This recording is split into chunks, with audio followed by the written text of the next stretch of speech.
मेरे प्यारे देशवासियों, पिछले कुछ महीनों से पूरे देश ने एकजुट होकर जिस तरह कोरोना से मुकाबला किया है, उसने अनेक आशंकाओं को गलत साबित कर दिया है। आज हमारे देश में रिकवरी रेट अन्य देशों के मुकाबले बेहतर है। साथ ही हमारे देश में कोरोना से मृत्यु दर भी दुनिया के ज्यादातर देशों से काफी कम है। निश्चित रूप से एक भी व्यक्ति को खोना दुखद है, लेकिन भारत अपने लाखों देशवासियों का जीवन बचाने में सफल भी रहा है। लेकिन साथियों, कोरोना का खतरा टला नहीं है। कई स्थानों पर यह तेजी से फैल रहा है। हमें बहुत ही ज्यादा सतर्क रहने की जरूरत है। हमें ये ध्यान रखना है कि कोरोना अब भी उतना ही घातक है जितना शुरू में था। इसलिए हमें पूरी सावधानी बरतनी है। चेहरे पर मास्क लगाना या गमछे का उपयोग करना, 2 गज की दूरी, लगातार हाथ धोना, कहीं पर भी थूकना नहीं, साफ सफाई का पूरा ध्यान रखना, यही हमारे हथियार हैं जो हमें कोरोना से बचा सकते हैं। कभी कभी हमें मास्क से तकलीफ होती है और मन करता है कि चेहरे पर से मास्क हटा दें। बातचीत करना शुरू करते हैं, जब मास्क की जरूरत होती है ज्यादा, उसी समय मास्क हटा देते हैं।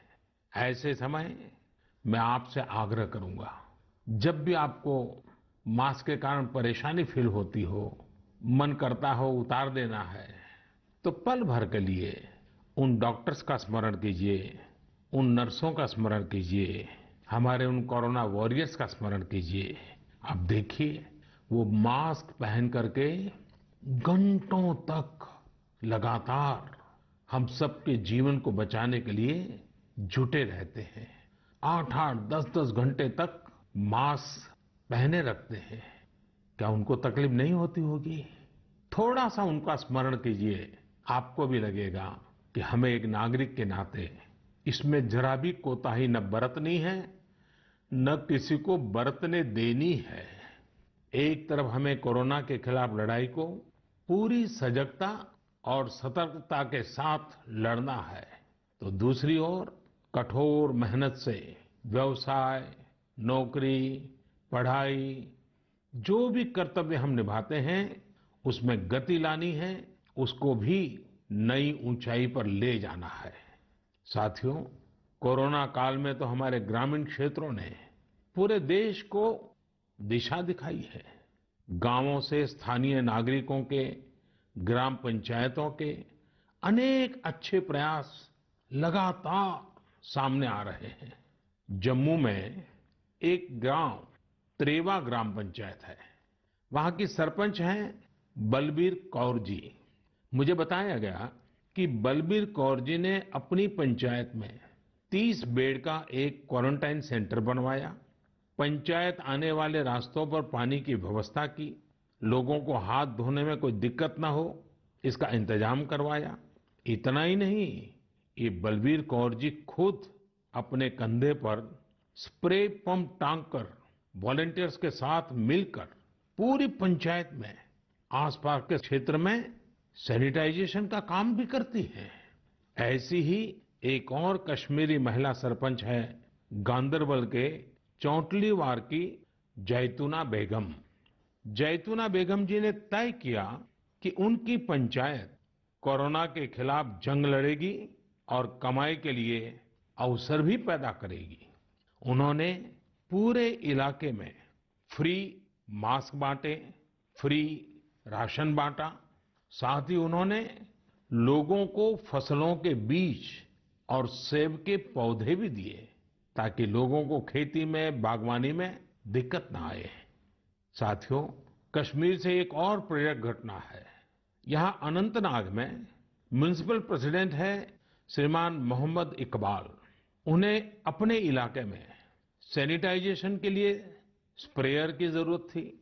उन्होंने जानकारी जुटाई तो पता चला कि मशीन दूसरे शहर से लानी पड़ेगी और कीमत भी होगी 6 लाख रुपए। तो श्रीमान इकबाल जी ने खुद ही प्रयास करके अपने आप स्प्रेयर मशीन बना ली और वो भी केवल 50,000 रुपए में। ऐसे कितने ही और उदाहरण हैं पूरे देश में, कोने कोने में ऐसी कई प्रेरक घटनाएं रोज सामने आती हैं। ये सभी अभिनंदन के अधिकारी हैं। चुनौती आई, लेकिन लोगों ने उतनी ही ताकत से उसका सामना भी किया। मेरे प्यारे देशवासियों, सही अप्रोच से, सकारात्मक अप्रोच से हमेशा आपदा को अवसर में, विपत्ति को विकास में बदलने में बहुत मदद मिलती है। अभी हम कोरोना के समय भी देख रहे हैं कि कैसे हमारे देश के युवाओं, महिलाओं ने अपने टैलेंट और स्किल के दम पर कुछ नए प्रयोग शुरू किए हैं। बिहार में कई वुमेन सेल्फ हेल्प ग्रुप्स ने मधुबनी पेंटिंग वाले मास्क बनाना शुरू किया है और देखते ही देखते ये खूब पॉपुलर हो गए। ये मधुबनी मास्क एक तरह से अपनी परंपरा का प्रचार तो करते ही हैं, लोगों को स्वास्थ्य के साथ रोजगारी भी दे रहे हैं। आप जानते ही हैं, नॉर्थ ईस्ट में बैम्बू यानी बांस कितनी बड़ी मात्रा में होता है। अब इसी बांस से त्रिपुरा, मणिपुर, असम के कारीगरों ने हाई क्वालिटी की पानी की बोतल और टिफिन बॉक्स बनाना शुरू किया है बाम्बू से। आप अगर इनकी क्वालिटी देखेंगे तो भरोसा नहीं होगा कि बांस की बोतलें भी इतनी शानदार हो सकती हैं। और फिर ये बोतलें इको फ्रेंडली भी हैं। इन्हें जब बनाते हैं तो बांस को पहले नीम और दूसरे औषधीय पौधों के साथ उबाला जाता है। इससे इनमें औषधीय गुण भी आते हैं। छोटे छोटे स्थानीय प्रोडक्ट से कैसे बड़ी सफलता मिलती है, इसका एक उदाहरण झारखंड से भी मिलता है। झारखंड के बिशुनपुर में इन दिनों 30 से ज्यादा समूह मिलकर के लेमन ग्रास की खेती कर रहे हैं। लेमन ग्रास 4 महीनों में तैयार हो जाती है और उसका तेल बाजार में अच्छे दामों में बिकता है।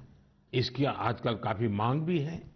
मैं देश के 2 इलाकों के बारे में भी बात करना चाहता हूं। दोनों ही एक दूसरे से सैकड़ों किलोमीटर दूर है और अपने अपने तरीके से भारत को आत्मनिर्भर बनाने के लिए कुछ हटकर के काम कर रहे हैं। एक है लद्दाख और दूसरा है कच्छ।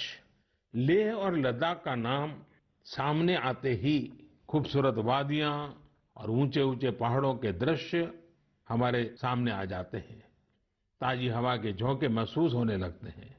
वहीं कच्छ का जिक्र होते ही रेगिस्तान, दूर दूर तक रेगिस्तान, कहीं पेड़ पौधा भी नजर ना आए, ये सब हमारे सामने आ जाता है। लद्दाख में एक विशिष्ट फल होता है जिसका नाम चूली या एप्रिकॉट यानी खुबानी है। ये फसल इस क्षेत्र की इकोनॉमी को बदलने की क्षमता रखती है। परंतु अफसोस की बात यह है कि सप्लाई चेन, मौसम की मार जैसी अनेक चुनौतियों से ये जूझता रहता है।